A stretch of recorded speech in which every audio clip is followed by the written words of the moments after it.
আমার এখানে আম ছিল প্রায় 1 কেজির মতো, সাথে 2 চা চামচ দিয়ে দিচ্ছি সিরকা।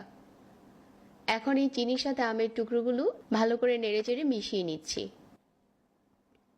আর রেস্টে দিয়ে দিচ্ছি 1 ঘন্টার জন্য। এই 1 ঘন্টায় কিন্তু চিনিটা পুরোপুরি গলে যাবে। এখন চিনিটা এরকম গলে গেছে আর অনেকটা পানি উঠেছে। এখানে এক্সট্রা পানি দিয়ে আচারটা বানানো যাবে না। চিনি থেকে যে পানিটা উঠেছে এটা সহ আমি প্যানে দিয়ে দিলাম।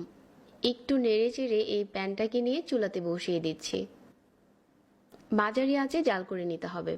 যখন দেখা যাবে যে এরকম ফুটতে শুরু করেছে ওই পর্যায়ে চুলার আঁচ কমিয়ে দিতে হবে আর মাঝে মাঝে হালকা হাতে নেড়ে দিতে হবে। তো এভাবে বেশ কিছুক্ষণ জাল করে নেওয়ার পর এখানে 1/4 চা চামচ করে গুঁড়া মশলা দিয়ে দিচ্ছি। মরিচের গুঁড়া আর হলুদের গুঁড়া। এটা খুব বেশি ঝালের কাজ করবে না, যাতে দারুণ একটা কালার আসে। মরিচ আর হলুদটা খুব ভালো